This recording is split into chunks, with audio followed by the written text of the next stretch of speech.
یہ سوٹ نہیں کرے گا تم پر بٹر فلائی۔ ماں نے چونک کر آس پاس دیکھا تھا، وہ بازو سینے پر باندھے دیوار کے ساتھ ٹیک لگائی کھڑا تھا۔ ماں کی آنکھوں نے خوف لپکا اور دریس ہاتھ سے چھوٹتا زمین پر گر گیا۔ وہ وعدہ اس میں تم بلا کی حسین لگو گی۔ آئی سوئے وہ ورنج اور بریک کنٹراس کی نیٹ کی فراق کی جانب اشارہ کرتے بولا۔ ماں نے پیچھے کی جانب قدم بڑھائے تھے جہاں شاپ کی دوسری جانب آرزو اپنی شاپنگ کر رہی تھی۔ بھاگنے کی کوشش بیکار ہے، چلو دریس لو، مجھے تمہیں اس میں دیکھنا ہے، وہ لب دبا کر بولا۔ اس کی حیرت گرین آنکھوں میں چمک ابھر گئی۔ سنائی نہیں دے رہا تمہیں بٹر فلائی دریس لو؟ اس مرتبہ وہ ذرا غصے سے بولا تھا۔ ماں نے فوراً کانپتے ہاتھوں سے وہ دریس اٹھا لی، گلے میں گلٹی سی ابھری کر معلوم ہوئی تھی۔ ماں، آرزو نے ماں کے کندھے پر ہاتھ جمایا۔ ماں نے چونک کر اسے دیکھا تھا۔ ماں کا جسم کپا اٹھا۔ کیا ہوا، تم ٹھیک تو ہو؟ یہاں دھم سم کیوں کھڑی ہو؟ آرزو نے چونکتے ہوئے پوچھا۔ ماں نے پلٹ کر دیکھا، وہاں اب کوئی نہیں تھا۔ دل کے تہاں خانوں میں خوف کنڈی مارے بیٹھ گیا تھا۔ وہ شخص کیا واقعی کوئی بلا تھا جو پل میں نظر آتا اور پل میں غائب ہو جاتا تھا؟ کچھ نہیں، چلو چلے، میری شاپنگ ہو گئی ہے، ماں نے دریس لیتے آرزو سے کہا، جو ہنکارا بھرتے باہر نکلی جہاں دانیال ان لوگوں کا انتظار کر رہا تھا۔ انہیں آتا دیکھ وہ چلنے لگا تھا۔ آرزو بھی اپنے بیٹ سنبھالتی چل رہی تھی، جبکہ ماں بھی غائب دماغی سے ادھر ادھر دیکھتے چل رہی تھی۔ جب ایک پدر کے پاس اسے پیسے والی زندہ نظر آیا تھا، ماں کی آنکھیں خوف سے پھیر گئی۔ وہ تیزی سے آرزو کے ساتھ ہوتی چلنے لگی تھی، ٹانگوں سے جیسے جان نکلتی محسوس ہو رہی تھی۔ افف اللہ، کیا مصیبت ہے؟ پڑھنا؟ آرزو سر پکڑے بولی۔ وہ لوگ کچھ دیر پہلے ہی گھر پہنچے تھے، دانیال تو آفس واپس چلا گیا تھا، جبکہ ماں روم میں تھی۔ ادھر آرزو کتابوں میں سر دیے بیٹھی تھی۔ یافتہ میری بھی شادی کروا دے، کم از کم اس پڑھائی سے میری جان چھوٹ جائے گی۔ آرزو سر اوپر اٹھائی ادا کرتے بولی۔ لیزے اسے دیکھتے ہنس دی، جبکہ عائشہ نے اسے گھور کر دیکھا۔ باجی جی، اگر آپ کے شوہر نے کہا کہ آپ کو پڑھنا ہے، حالی صوفے پر بیٹھتے بولا تو آرزو نے غصے سے دانت پیستے اسے گھورا۔ منوس مارے، جب بھی بولتے ہو غلط ہی بولتے ہو ہنہا۔ آرزو ہنکارا بھرتے بولی۔ علی کندھے اٹکا گیا۔ آپ کو شادی کرنی ہے؟ آوا جی کی آواز پر آرزو نے زبان دانتوں تلے دبا کر پیچھے کی جانب دیکھا۔ وہاں بیٹھے کئی لوگوں کے چہروں پر سیاح سا لہرایا شہید اگلے لمحے کا سوچ کر۔ رخسار بیگم اور بیگم صفیہ بیگم اور سفیر صاحب بھی وہاں چلے آئے تھے۔ نہیں، وہ آغا جان نے تو بس۔ آرزو کتاب ٹیبل پر ہی رکھتے خود اٹھتے شرمندگی سے بولی۔ آغا جان نے اسے ہاتھ کے اشارے سے اپنے پاس بلایا۔ وہ سر جھکائے چلتے ان کے پاس صوفے پر ٹک گئی۔ ویسے میں یہی بتانے آیا، میں نے تمہاری شادی طے کر دی ہے، تمہارا انٹر کلیئر کرنے کے بعد۔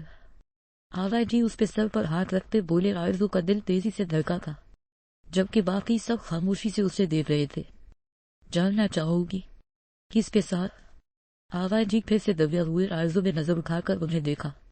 دانیال کے ساتھ، آغا جی مسکرا کر بولے۔ کمرے سے باہر نکلتی وہاں نے یہ سنتے لبوں پر ہاتھ جما لیا، جبکہ لیزے بھی منہ کھولے آرزو کے رفتہ رفتہ سوکھ پڑتے چہرے کو دیکھنے لگی، جہاں اب مسکراہٹ نہیں بلکہ وہاں ایک حیرت کا جہاں آواز تھا۔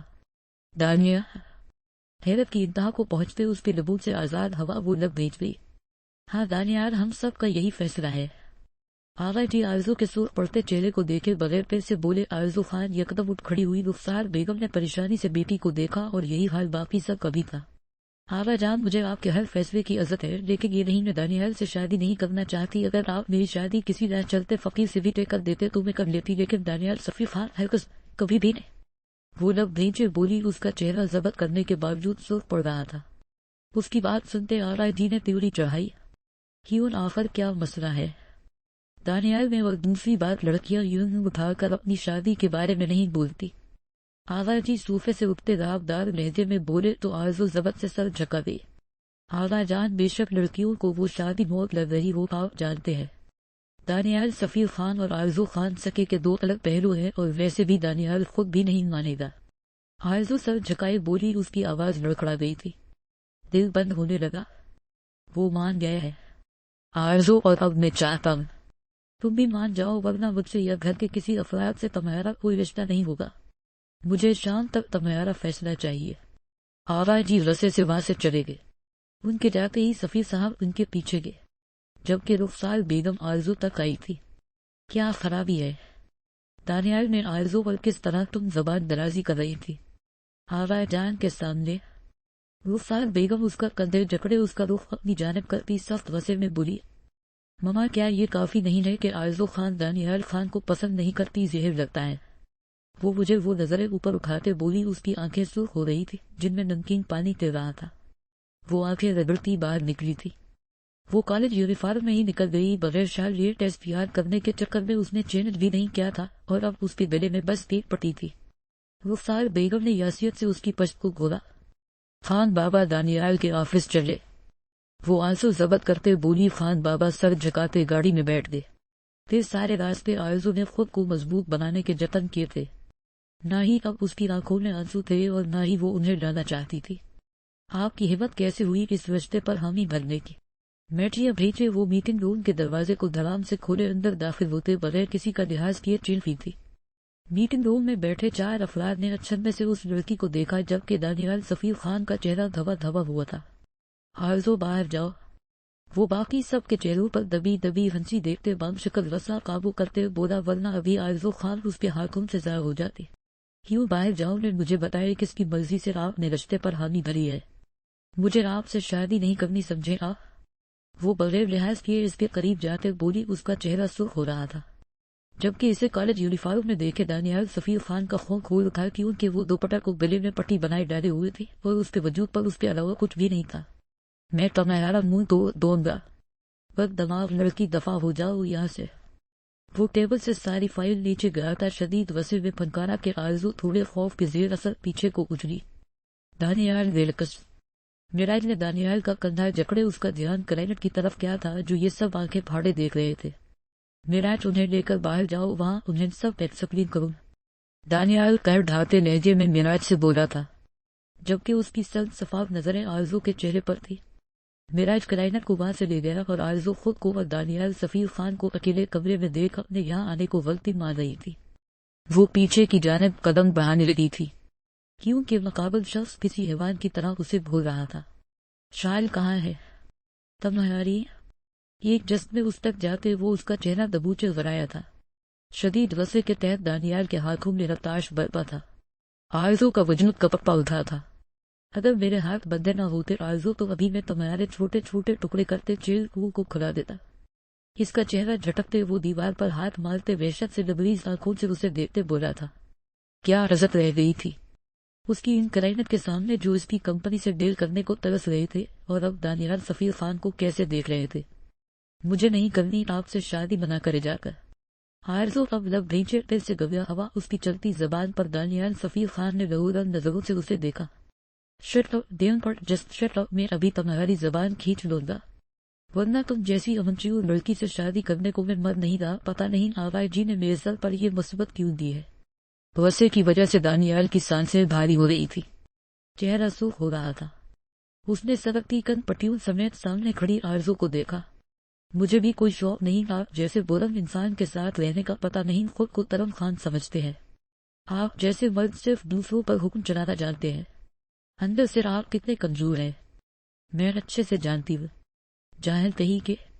وہ حقارت سے بولی، اس کی آنکھوں میں ابھرتی حقارت کے ساتھ نخوت نے دانیال سفیر خان کو جیسے ششدر کر دیا تھا۔ وہ کیسے کیسے القابات دے رہی تھی، اس کی ذات کو وہ لفظ ایک دوسرے میں پیوست کر گیا، مگر لہورن آنکھیں اس کی حیضر آنکھوں میں گاڑی ہوئی تھی۔ کیا بکواس کی ہے تم نے؟ وہ اس کی جانب قدم بڑھاتے بولا، اس کی آنکھوں میں خوف اترا ہوا تھا، چہرہ تن سا گیا۔ آرزو پیچھے کی جانب قدم لینے لگی تھی۔ یہی کاف کہ آپ جاہل نریف انسان ہے، اپنی مرضی تھوپنی ہوتی ہے، بس بڑے کزن ہے ہونے کا ناجائز فائدہ اٹھاتے ہیں۔ مجھ پر نظر رکھی آپ نے گھٹیا انسان۔ آرزو کا دل بہت تیزی سے دھڑک رہا تھا مگر زبان اب بھی چل رہی تھی۔ چٹاخ ایک زوردار تھپڑ نے آرزو کا داغ دے کر دیا۔ وہ پھٹی پھٹی نظروں سے سامنے میٹھیا بھینچے شخص کو دیکھ رہی تھی۔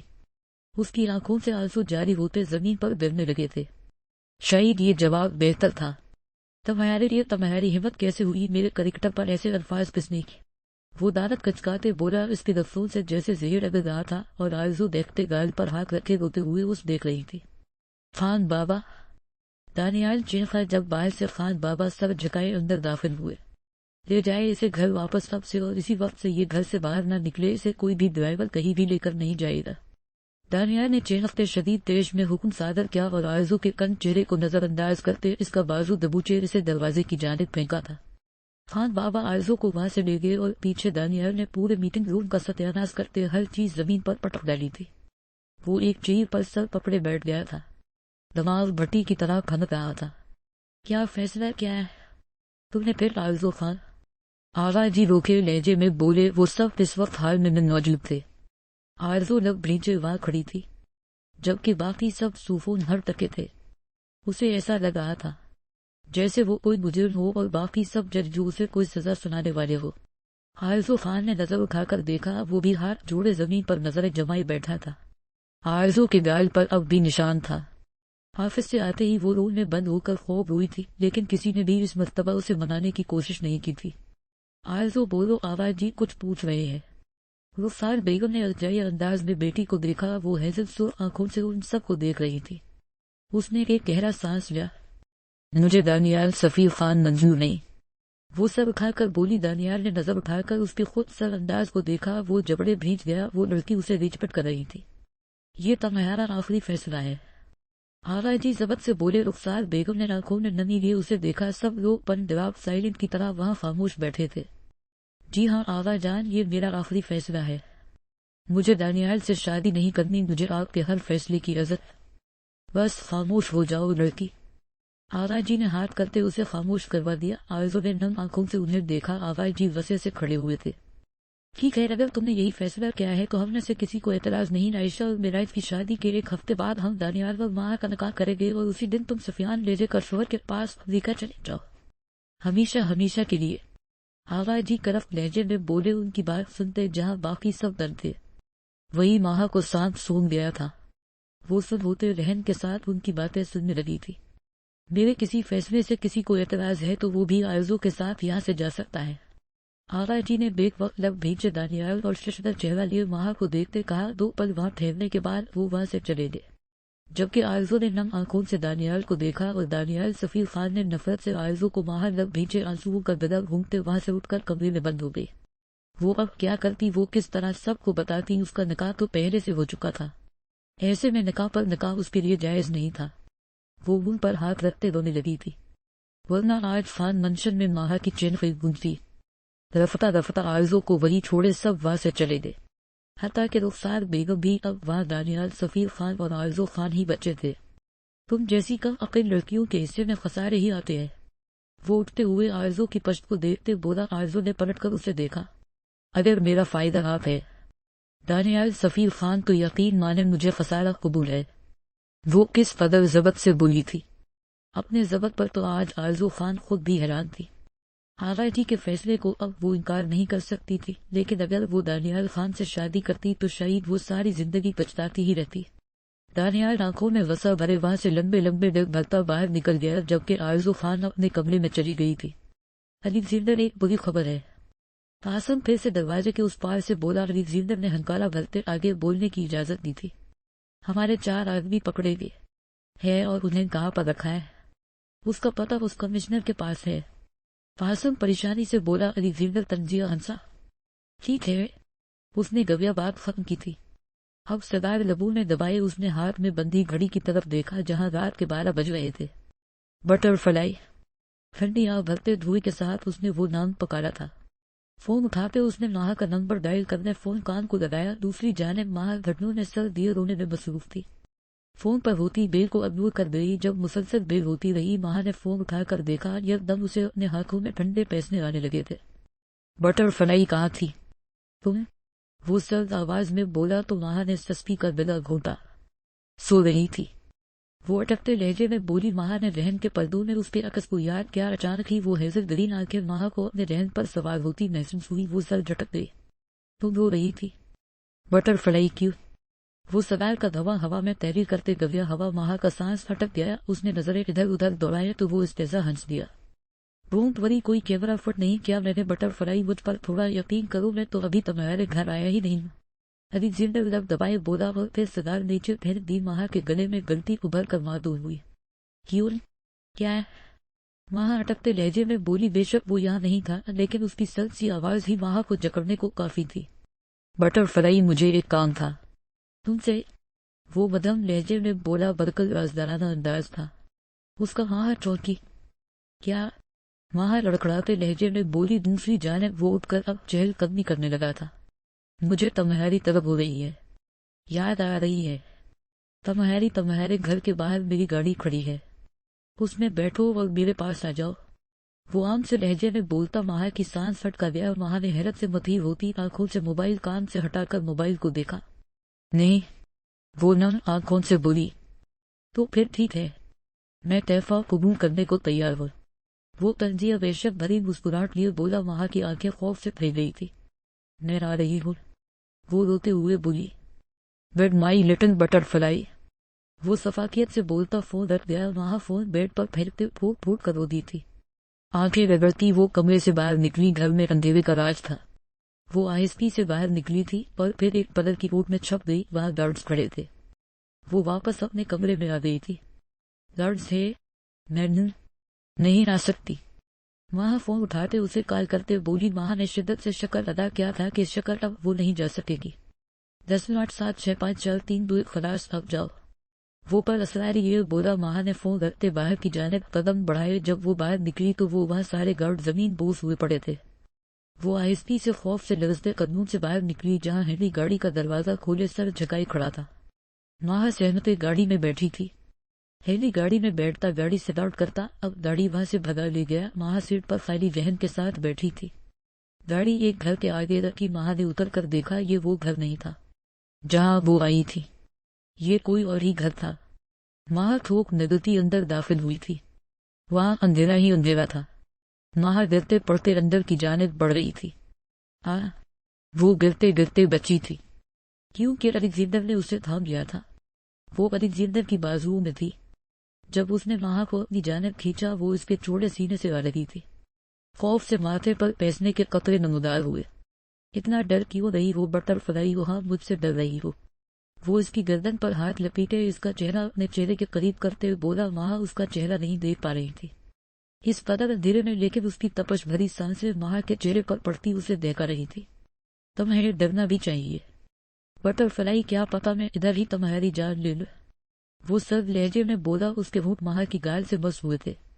کیوں بلایا یہاں؟ ماہر آنکھیں چھکاتے کچھ دیکھنے کی کوشش کرتے بولی۔ الیگزینڈر نے اس کی بازو پر گرفت سخت کی۔ بہت سوال پوچھتی ہو تم؟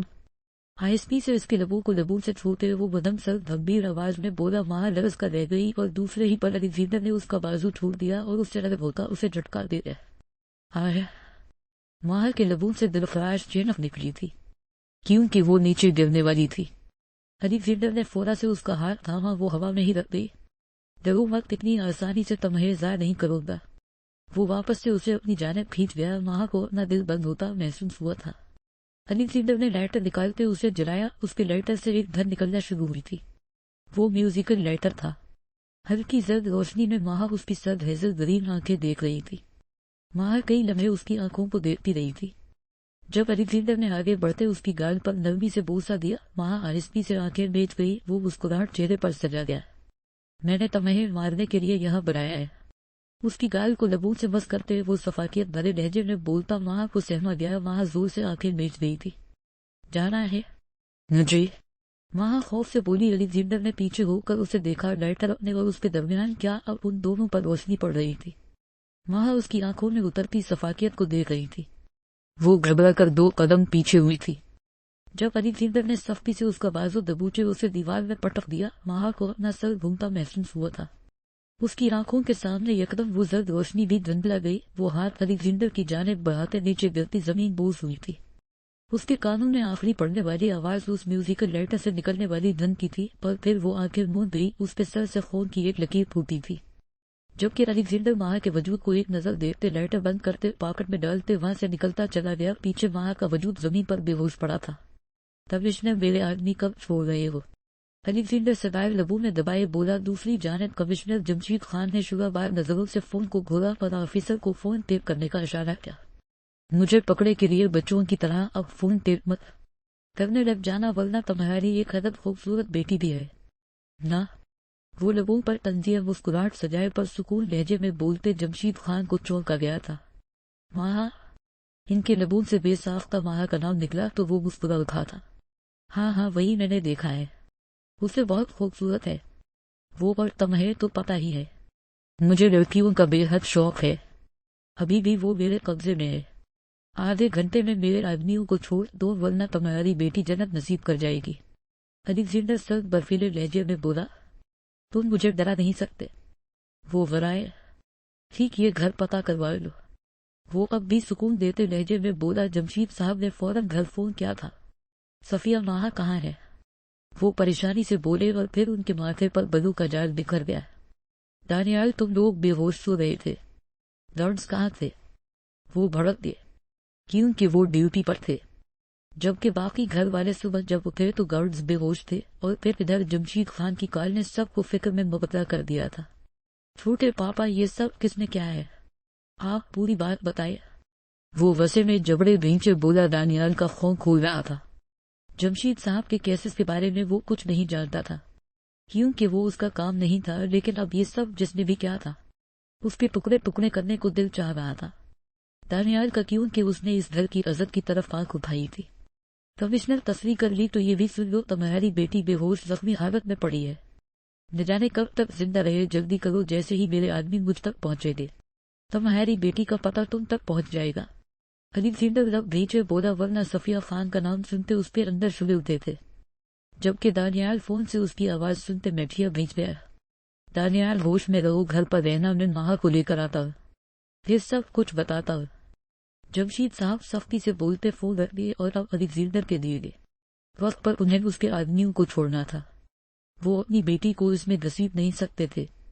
تم بچوں گے نہیں الیگزینڈر، جمشید صاحب وسے سے پھنکارے، بیسٹ آف لک کمشنر۔ وہ استیزا ہنستے فون رکھ دیا۔ کمشنر جمشید خان نے وسے سے ٹیبل پر ہاتھ مارا تھا۔ یہ سوٹ نہیں کرے گا تم پر۔ بٹر فلائی ماں نے چونک کر آس پاس دیکھا تھا۔ وہ بازو سینے پر باندھے دیوار کے ساتھ ٹیک لگائی کھڑا تھا۔